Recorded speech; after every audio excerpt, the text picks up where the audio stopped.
আসসালামু আলাইকুম। Charles Robert ডারউইনের সেই তত্ত্বটির কথা কে না জানে যে আমরা তো যখন হাই স্কুলে পড়তাম তখন আমরা আমাদের বিশেষ করে আমি আমার ফ্রেন্ড যারা ছিল তাদেরকে আমি এইটা বলেই উত্তেজিত করতাম যে যে তুই যদি রবার্ট ডারউইনের সময় থাকতিস তাহলে আর চার্লস রবার্ট ডারউইনকে ওই গ্যালাপাগোস দ্বীপপুঞ্জে যাওয়া লাগতো না। তোকে দেখেই সে বলে দিত যে মানুষের আদিপুরুষ হচ্ছে বানর। তার মানে আমি তাকে বেসিক্যালি বলতাম যে তুই দেখতে বানরের মতো। তো এই চার্লস রবার্ট ডারউইনের যে তত্ত্বটি বিবর্তন তত্ত্ব বা বিবর্তনবাদ, এই সম্পর্কে আজকে আমরা একটু জানব। তো চার্লস রবার্ট ডারউইন ছিলেন একজন সায়েন্টিস্ট। তো উনি একটি তত্ত্ব দেয়। তত্ত্ব কি আর সূত্র কি এটা একটু বলি। সূত্র হচ্ছে যেটা সর্বজন গ্রাহ্য এবং সায়েন্টিফিক্যালি প্রমাণিত, তাকে বলা হয় সূত্র। এবং সূত্র সবার ক্ষেত্রে প্রযোজ্য, এটি অপরিবর্তনীয়, এটি কখনো পরিবর্তন করা যাবে না। বা তত্ত্ব সেটি হচ্ছে পরিবর্তনীয়, বাট এটির সত্যতা 100% না থাকলেও এটিকে একেবারে বাদ দেওয়ার মতো না।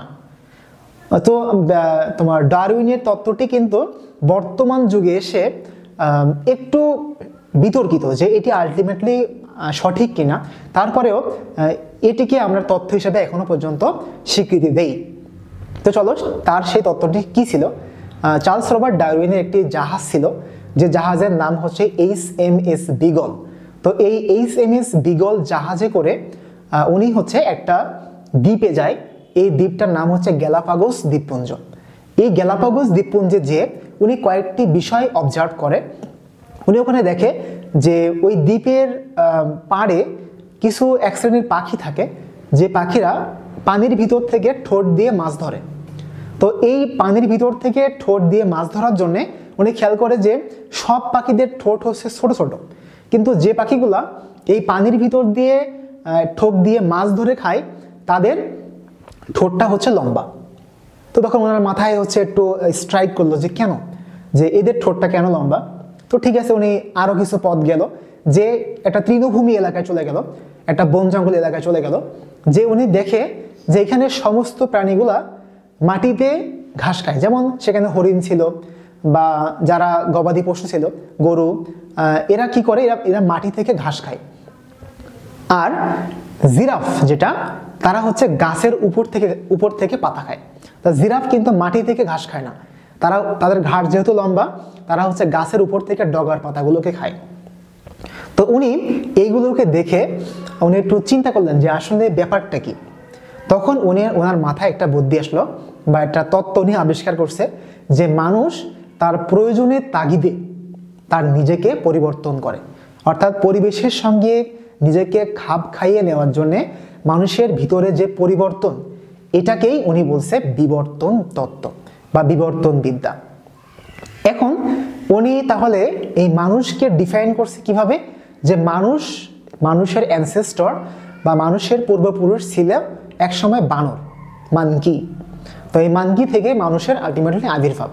তো উনি এটাকে কিভাবে প্রুভ করছে, উনি দেখছে যে বানর একটা প্রাণী যেটার সাথে মানুষের অনেক কিছু মিলে আসলে। যেমন দেখবা তার দুইটা হাত আছে, দুইটা পা আছে, মানুষের আছে, শুধুমাত্র লেজটা বাদে। হ্যাঁ, লেজটা তার এক্সট্রা আছে, মানুষের নাই। এখন উনি দেখছে কি যে এই মানুষগুলা একসময় এত সভ্য ছিল না। আমরা এখন সিভিলাইজড, আমরা লোকালাইজড এলাকাতে বসবাস করছি, বাট এই মানুষগুলো একসময় বনে জঙ্গলে বসবাস করতো। হ্যাঁ, তখন মানুষ কি করতো, মানুষ গাছে থাকতো। বনে জঙ্গলে তো আর বাড়ি ঘর নাই, তখন মানুষ গাছে গাছে থাকতো। তো গাছে থাকার জন্য তাদেরকে গাছের ডালগুলোকে ধরে রাখা লাগতো বা গাছে ঝুলে থাকা লাগতো। এই জন্যে দেখবা বানরের হাত পাগুলো লম্বা লম্বা, মানুষের আঙুল দেখবা ছোট ছোট, আর বানরের আঙুল দেখবা লম্বা লম্বা। তার কারণ কি, বানর যে গাছে থাকে তাদের গাছে ধরা লাগে। হ্যাঁ, এইভাবেই আর কি। তো যখন এই বানর ওই জঙ্গল থেকে এবার ভূমিতে চলে আসছে, এই সিভিলাইজড হওয়া শুরু করছে, তখন তো তাদের আর ওই লম্বা লম্বা হাতের দরকার নেই, তাই না? তখন তাদের তো হাত ছোট হইলেও চলবে, কারণ এখন তো তাদের আর গাছে থাকা লাগতেছে না। সো তখন তারা পরিবর্তিত হয়ে মানুষের মতো হাত পা গঠন নেছে। আবার উনি ব্যাখ্যা করছে যে বানরের গায়ে এত চুল কেন, এত লোম কেন। কারণ যে বনে জঙ্গলে থাকে, এ জায়গায় ঘুমায়, গাছে ঘষা লাগে, এরকম ময়লা আবর্জনা থাকে। সো ওই ময়লা আবর্জনা থেকে প্রোটেকশনের জন্য তার গায়ে লোমের পরিমাণটা বেশি। এখন যখন মানুষ এই ডাঙায় চলে আসলো, মানুষ সিভিলাইজড হলো, এই যে পোশাক পরিচ্ছদ পরতেছে, তখন তাদের আর ওই গায়ের লোমের দরকার নাই এক্সট্রা, তখন এই লোমগুলো বিলুপ্ত হয়ে গেছে। উনি আবার বলছে যে বানরের তো লেজ থাকে, মানুষের তো লেজ থাকে না, তাই না? তো উনি তখন বলতেছে যে মানুষেরও লেজ আছে। মানুষের লেজটা কিভাবে? বলছে তোমরা হচ্ছে মেরুদণ্ডের হাড় পড়েছো না, একটা হচ্ছে সার্ভাইকাল, থোরাসিক, লাম্বার, স্যাক্রাম, কককিক্স। তো এই যে কককিক্স যে হাড্ডিটা, এই কককিক্স হাড্ডিটার আলটিমেট গঠনটা হচ্ছে অনেকটা লেজের মতন, যে এরকম হয়ে এটা একটু এরকম, মানে বাইরের দিকে একটু প্রবর্ধিত এই কককিক্সটা। তো দেখো তো এইটা হচ্ছে অনেকটা লেজের মতো দেখতে না? তো আলটিমেটলি হচ্ছে উনি এই কককিক্সটাকেই ধরছে যে তাই সেই বিলুপ্ত প্রায় লেজ যেটা বানরের ছিল, মানুষের ক্ষেত্রে একটু বিলুপ্ত হয়ে গেছে।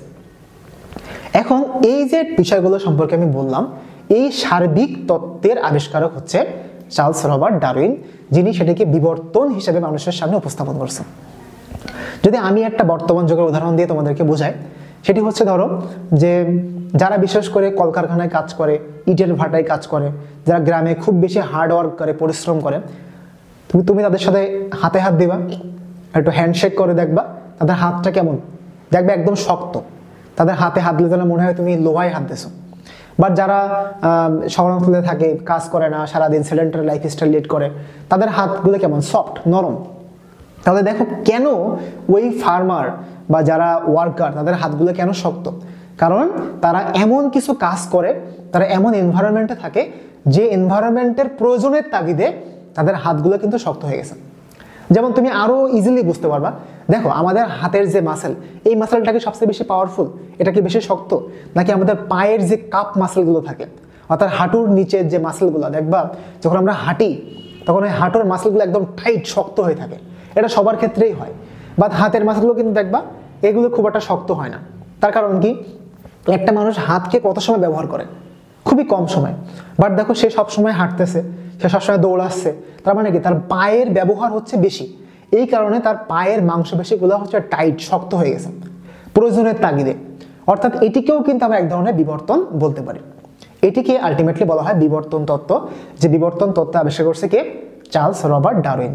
এবং উনি এই তত্ত্ব আবিষ্কার করে কিন্তু পুরো ওয়ার্ল্ডে একটা আলোড়ন সৃষ্টি করছে। তো তাহলে কি এটা আলটিমেটলি বর্তমান সায়েন্সের যুগে এসেও আমরা সত্য বলে ধরতে পারি? অ্যাকচুয়ালি যে আমরা তো জানি যে বংশগতির বৈশিষ্ট্যগুলা ক্রোমোজোমের মাধ্যমে সঞ্চালিত হয়, তাই না? তাহলে যদি বানর বা হনুমান আমাদের অ্যানসেস্টর হয়, আমাদের পূর্বপুরুষ হয়, তাহলে নিশ্চয়ই ওই হনুমান বা বানরের ক্রোমোজোমের সঙ্গে আমাদের ক্রোমোজোম সেম হবে। এটা তো সিম্পল কথা।